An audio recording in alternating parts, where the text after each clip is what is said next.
Baik, bismillahirrahmanirrahim. Assalamualaikum warahmatullahi wabarakatuh. Sebelumnya terima kasih kepada dosen pemandu di mata kuliah Finansial Teknologi, Ibu Ayu Ruqayyah Yunus yang telah memberikan kami kesempatan untuk mempresentasikan hasil diskusi kami dengan judul materi crowdfunding. Adapun anggota kelompok kami yang akan mempresentasikan hasil diskusi kami yaitu saya sendiri, Mutmainah Sultan, Saudari Ulfa Handayani, dan Saudara Muhammad Ilham. Nah, berikut ini adalah submateri yang akan kami bahas pada pertemuan kali ini. Nah, yang pertama, langsung saja yang pertama, pengertian crowdfunding, di mana crowdfunding ini adalah kegiatan untuk mengumpulkan dana yang dimaksudkan untuk merealisasikan dan mengembangkan ide-ide atau proyek tertentu secara online, di mana tingkat partisipasi masyarakat yang tinggi dalam crowdfunding membuktikan bahwa kegiatan ini dapat memberi manfaat dan kenyamanan bagi masyarakat. Selain itu, crowdfunding ini juga salah satu cara dalam mempercepat pertumbuhan ekonomi. Nah, dengan metode tersebut, ini juga merupakan cara untuk menyatukan sebanyak mungkin orang di sekitar proyek Anda. Nah, dengan demikian, metode ini merupakan bagian proses determinisasi dan kontribusi yang dapat dilakukan oleh individu atau perusahaan ataupun bidang kegiatan lainnya. Baik, terima kasih atas waktu yang telah diberikan. Nah, di sini saya akan menjelaskan tentang munculnya crowdfunding di Indonesia. Di Indonesia, fenomena crowdfunding dapat dikatakan mulai naik sejak munculnya gerakan koin untuk Prita di tahun 2009. Gerakan tersebut mendapatkan respon yang sangat besar dari masyarakat. Tercatat pengumpulan dana mencapai sekitar 825.728.550. Nah, kegiatan tersebut berlanjut hingga terbentuknya salah satu platform crowdfunding yaitu kitabisa.com di tahun 2013 dan diikuti dengan sebagai platform lainnya. Namun, kekosongan peraturan perundang-undangan yang pada waktu itu terjadi menjadikan pelaksanaan kegiatan crowdfunding mempunyai resiko yang tinggi. Meskipun demikian, pelaksanaan crowdfunding tetap berjalan sebagaimana wajarnya. Hal tersebut dipengaruhi oleh faktor kebutuhan masyarakat. Tidak dapat dipungkiri jika melalui crowdfunding kebutuhan dana untuk pembiayaan sektor-sektor tertentu maupun yang sudah terrealisasikan. Baik, selanjutnya yaitu tipe-tipe crowdfunding. Tipe-tipe crowdfunding terbagi atas 4, yaitu 1. Equity based crowdfunding, yaitu pengumpulan dana yang berbasis finansial. Biasanya setelah proyek itu berhasil, ada pembagian keuntungan profit sharing kepada penyandang dana. Nah, yang kedua, lending based crowdfunding. Yaitu donatur sebagai penyandang dana menerima kompensasi secara berkala atau bunga dan mengharapkan pembayaran kembali dari dana yang telah diberikan setelah proyek berhasil.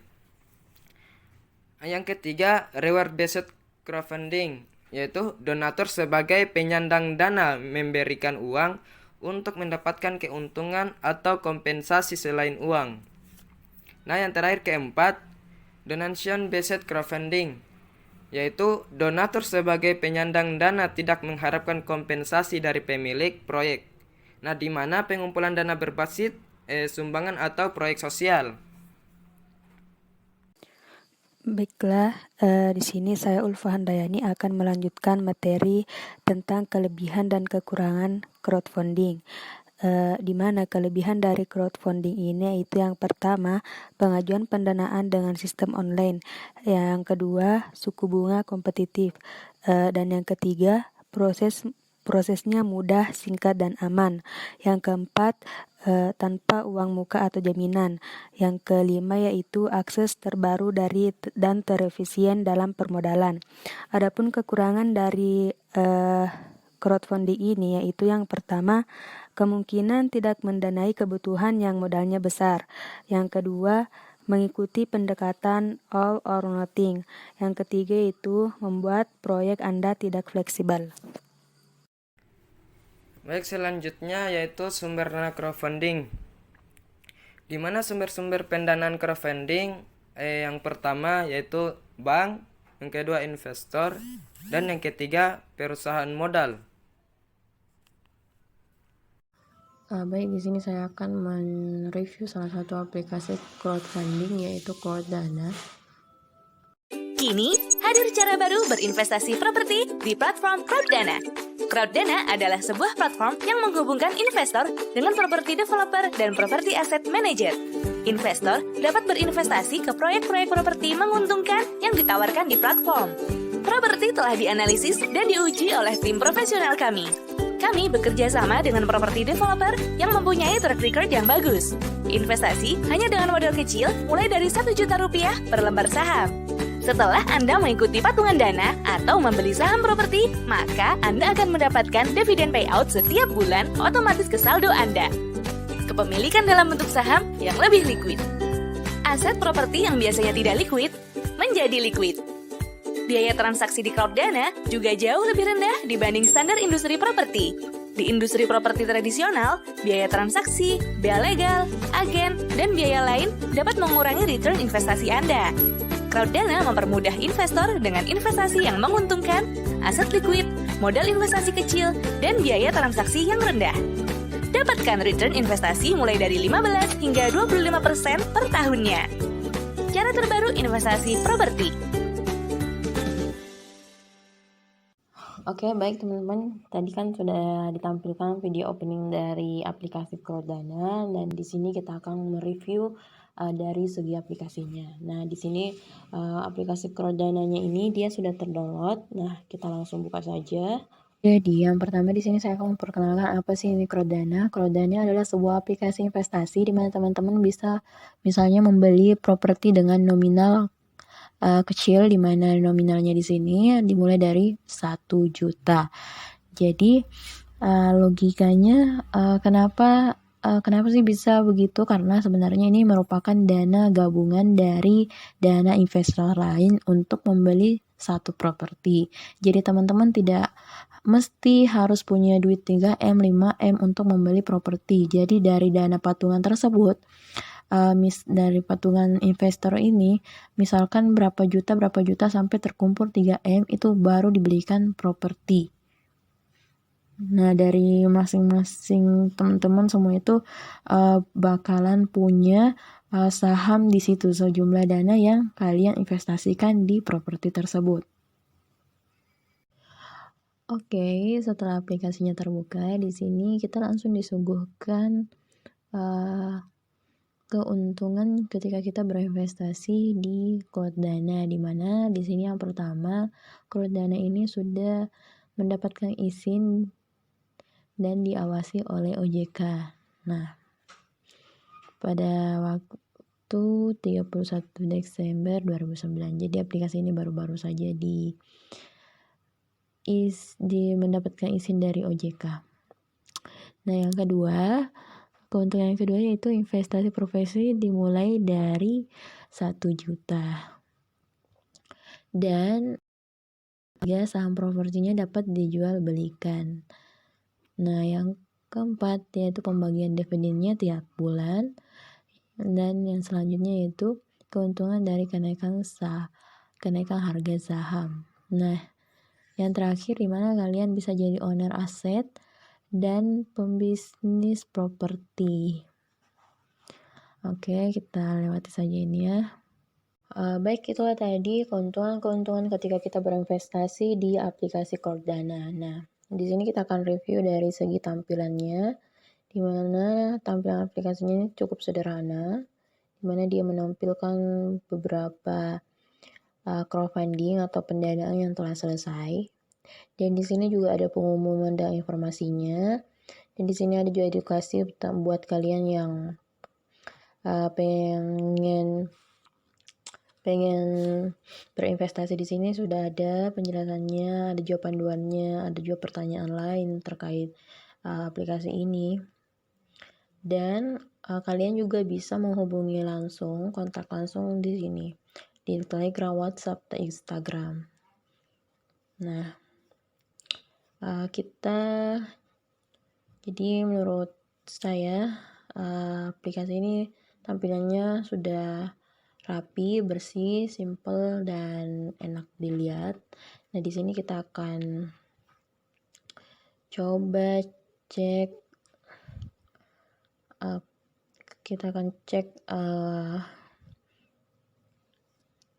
crowdfunding atau pendanaan yang telah selesai. Di sini kita coba di Grand Residence. Nah, di sini tampilannya itu sudah tertera jumlah dana yang ingin dikumpulkan dan ROI-nya itu atau rate on investment-nya itu atau keuntungannya itu 13%. Nah, kita klik saja ini gambarnya. Nah, di sini kita bisa geser gambarnya. Di sini ada bagaimana fasilitasnya dan lokasinya ini sangat strategis. Nah, di sini sudah tertera berapa dana yang akan mau dikumpulkan. Nah, di sini pemodalnya ini 297. Nah, keuntungannya di sini yaitu 13%. Nah, di sini juga ada fitur-fitur yang disediakan yaitu dokumen, berita, simulasi, ringkasan, video tour, dan okupasi. Nah, okupasi ini adalah kapital kayak keterangannya ketika di sini sudah 11 kamar yang terhuni, di mana total kamar yaitu 15. Nah, dari keunggulannya ini terdapat beberapa, menurut saya ada beberapa kekurangan, di mana saya tadi ternyata di sini crowd dana ini tidak menjamin bahwa dividends-nya itu akan dibagikan sepenuhnya dan tidak menjamin akan dibagikan setiap 3 bulan sekali. Oke, kita lanjut di sini. Kita akan klik prospektus. Oke, kita klik dan ini akan muncul. Oke, setelah kita klik prospektus tadi, di sini akan muncul file dokumennya. Nah, di sini isi dari prospektus ini di mana ada beberapa data-data yang bisa teman-teman jadikan sebagai pertimbangan untuk investasi di sini. Nah, dari sini kita bisa mencari tahu detail tentang prospek dari setiap penawaran yang ada. Yang ada contohnya ini di Coast Glow In PT Abdi Pertama Indonesia. Nah, di mana di sini Coast Glow In ini di mana di sini dijabarkan, di mana lokasinya tuh sangat strategis banget buat didirikan kos-kosan di sana. Jadi di sini ada detail-detailnya, di mana di sana juga dekat dengan pusat bisnis, dengan transportasi, dekat dengan universitas, dan di sini ada keterangan gedungnya, luas tanahnya, dan di sini beberapa fasilitas yang disediakan di kos-kosan tersebut. Nah, kemudian di sini ada juga video turnya. Jadi buat teman-teman kalian yang pengen tahu kos-kosannya seperti apa, kalian bisa play video tournya. Nah, di sini kita bisa mengetahui harga sewa di kos-kosan tersebut. Nah, kemudian ini financial highlight. Nah, di sini jadi keuntungan dari sini tadi kan ada tulisannya 13% per tahun. Nah, ROI-nya, nah di sini ada 8% yield dan 5% capital gain-nya. Nah, bagi kalian yang nggak tahu, yield itu adalah pendapatan dari kos-kosannya, dan ini jadi pendapatan bersihnya. Nanti dibagi per saham yang kalian beli. Terus kalian kalau capital gain itu harga saham yang kalian beli, misalnya tadi harga sahamnya 1000, misalnya 2 tahun lagi harganya jadi 1200. Nah, itu namanya capital gain. Nah, di sini penawaran saham. Nah, di sini ada perhitungan, jadi kalian beli ini kan harganya 1000 per lembar. 1000 per lembar harga sahamnya. Terus pembagian di dividennya setiap 3 bulan sekali, investasinya itu 1 juta. Nah, berarti perlu beli itu 1000 per lembar. Nah, kemudian ini ada biaya project, yang jelas harus ada biaya project karena ini salah satu investasi properti, dan ini biaya operasional cost-nya. Dan ini ada proyeksi pendapatan per tahun. Nah, ini dibilang yield-nya. Dan ini dimaksud yield-nya tadi. Contoh di sini perhitungannya tahun 2020 di mana okupansinya itu 90%. 90% karena sudah terisi, berarti kira-kira itu 13 kamar sudah terisi, dan dapatnya sekitaran labanya itu 80-an juta sini sekian. Dan nah, di mana 88 juta ini itu nanti dibagi di setiap investor. Misalnya tadi ada 2 juta lebih lah investor, berarti ini kan ada 1000, berarti 260-50 lembar. Jadi saham itu dibagi ke 80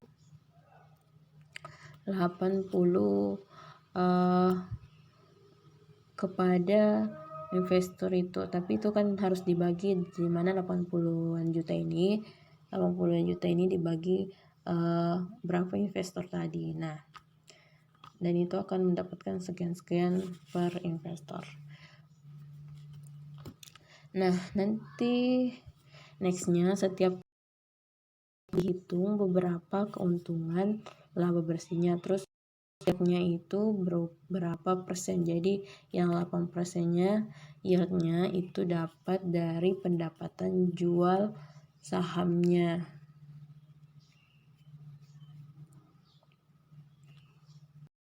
Nah, nanti nextnya setiap per tahunnya itu bakal dihitung berapa keuntungannya. Nah, laba bersihnya, terus yieldnya berapa persen. Jadi di sini kan 8%. Yieldnya itu dapat dari pendapatan jumlah kos-kosannya itu. Nah, kemudian habis ini ada proyeksi capital gain aset properti. Nah, di sini adalah salah satu keuntungan berinvest di Crowdana. Di sini ada yang tadinya dijelaskan kalau misalnya kita belikan awalnya ini masih 1000 kan, ini masih 1000 awalnya. Nah, contoh tahun 2020 di sini 2021 itu bisanya naik 5%. Nah, jadi nanti itu lembar saham nanti akan naik menjadi 1050 per lembar saham. Nah, berarti kalau misalnya 1 juta, berarti tahun depannya akan menjadi 1.50.000 sekian. Nah, jadi setiap tahun itu bakalan naik, proyeknya akan naik terus, dilihat dari grafik ini. Jadi kalau kita 2050 misalnya itu akan naik menjadi 1.276. Nah, ini beberapa simulasi ketika kita berinvest 1 juta, misalnya 5 tahun kita berinvest di 1 juta di Crowdana, itu keuntungannya 5 tahunnya itu 276 2 sekian. Nah, dividennya itu di mana 473.200. Nah, di mana keuntungannya itu akan menjadi 749.481. Nah, ini adalah keuntungan per tahunnya. Nanti keuntungan per tahunnya ini akan didapat per 3 bulan. Nah, ini adalah simulasi ketika kita invest 10 juta. Terus ini ada tim manajemen yang akan berhubungan dengan kita ketika kita invest di sini. Terus ada legalitas lainnya ini. Terus ada kebijakan dividen. Buat teman-teman yang mau investasi di sini wajib tahu kebijakan dividennya apa. Dan di sini ada resiko. Nah, ini bagusnya aplikasinya ini, dia merincikan risiko-risiko yang bakal terjadi ketika kita berinvest di sini. Ini bagus banget sih anunya, lengkap. Dan selesai. Nah, buat kalian yang ingin investasi dengan modal kecil atau 1 juta, modal 1 juta kalian bisa invest sekarang di Crowdana. Baiklah, di sini saya akan mereview salah satu jenis aplikasi crowdfunding, yaitu aplikasi kitabisa.com. Baik, di sini saya akan sedikit menjelaskan mengenai aplikasi crowdfunding kitabisa.com. Pertama-tama perlu kita ketahui apa sih pengertian dari aplikasi kitabisa.com ini. Aplikasi kitabisa.com merupakan sebuah website untuk menggalang dana dan berdonasi secara online dan transparan. Sejarah aplikasi kitabisa.com ini berawal dari seorang mahasiswa Fakultas Ekonomi yang bernama Al-Fatih Timur atau Timi membuat Kitabisa sebagai wadah bagi siapapun yang ingin mewujudkan proyek sosialnya.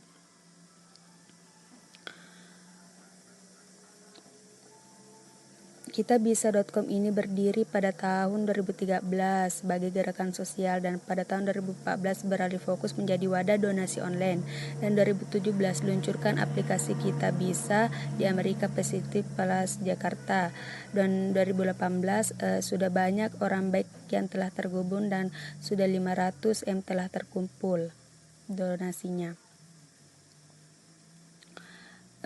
Selanjutnya yaitu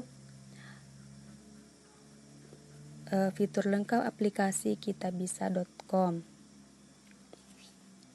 Fitur lengkapnya ada donasi mulai Rp1.000, kalkulator zakat, bisa diingatkan donasi, dan dapat memilih penggalangan dana favorit. Adapun kelebihan dari aplikasi kitabisa.com ini yaitu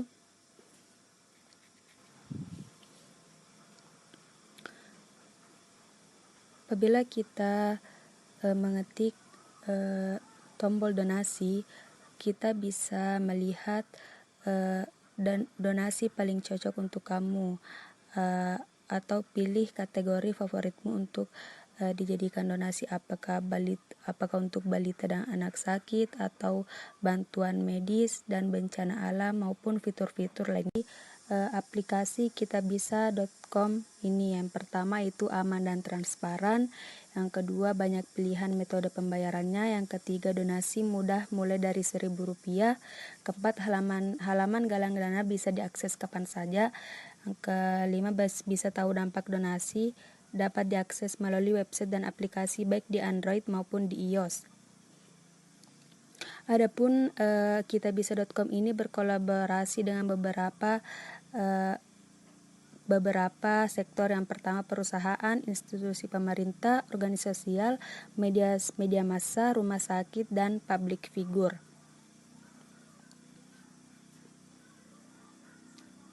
Bagaimana kita bisa membiayai operasional, di mana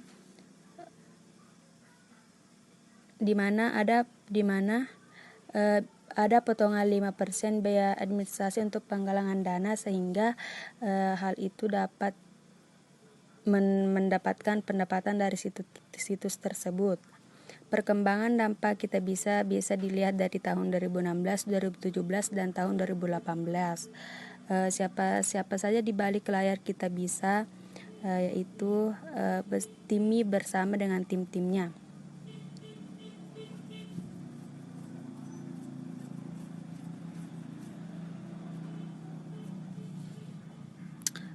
Kitabisa.com juga dapat menampilkan pengingat donasi, Manunesa Saka, dan Oke, baik, di sini kita akan membandingkan kedua aplikasi ini, yaitu aplikasi Crowddana dan kitabisa.com. Baik, yang paling pertama yang saya akan bandingkan dari kedua aplikasi ini pastinya dari review di Play Store. Nah, di mana rating dan number of downloads di aplikasi Crowddana ini lebih rendah ketimbang di kitabisa.com. Nah, di mana kitabisa.com ini ratingnya dia tuh sudah 4,8 dan number of downloads-nya dia sudah 500 lebih. Menurut saya kenapa di Crowddana lebih rendah ketimbang kitabisa.com, karena kita lihat di sini di mana Crowddana ini merupakan platform terbaru yang berdiri sejak tahun 2019. Sedangkan kitabisa.com dia sudah berdiri sejak 2014. Jadi menurut saya wajar kenapa Crowddana ratingnya ini rendah ketimbang kitabisa.com. Dan menurut saya sih Crowddana ini harus terus meningkatkan number of downloads-nya supaya jangan seperti itu rendahnya ketimbang kitabisa.com. Nah,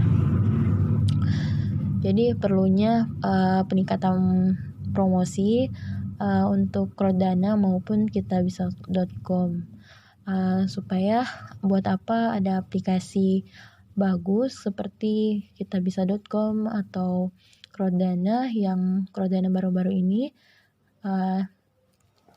percuma kalau aplikasinya sudah bagus. Menurut saya sudah bagus aplikasinya kalau penawarannya atau promosinya tuh belum baik. Oke, yang kedua, perbandingan dari kedua aplikasi ini, di mana kitabisa.com dia lebih orientasinya lebih kepada benefit ketimbang Crowddana, di mana Crowddana dia lebih berfokus pada profitnya. Yang ketiga di sini jenis crowdfunding yang diterapkan di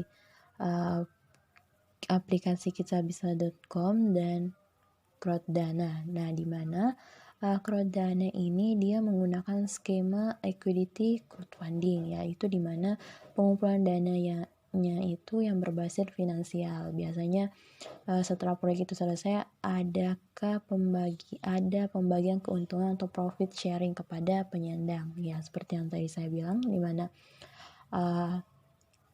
Crowddana ini dia lebih berfokus kepada profit. Nah, sedangkan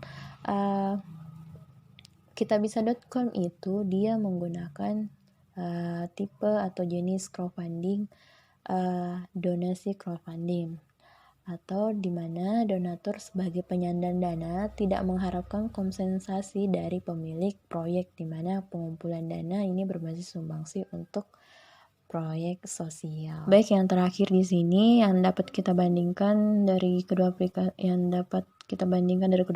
ini yaitu keunggulan aplikasi ini, di mana kedua aplikasi ini dia sama-sama sudah mendapatkan izin, di mana Crowddana dia sudah mendapatkan izin dari OJK. Jadi buat teman-teman yang mau investasi properti dengan nominal yang kecil bisa Crowddana jadikan opsi. Dan kitabisa.com ini dia juga sudah mendapatkan izin dari PUB atau pengumpulan uang dan barang dari Kementerian Sosial. Dan kita bisa juga ini memiliki izin sebagai unit pengumpulan zakat. Jadi kedua aplikasi ini jika kita mau bandingkan keunggulannya, kedua aplikasi ini sama-sama sudah unggul sesuai dengan skema crowdfundingnya di mana. Jadi kalau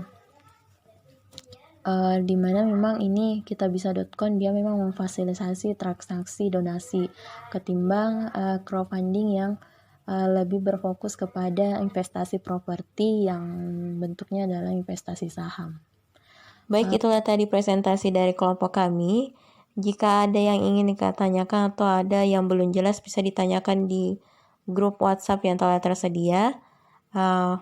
Lebih dan kurangnya mohon dimaafkan. Fastabiqul khairat. Wassalamualaikum warahmatullahi wabarakatuh. Terima kasih.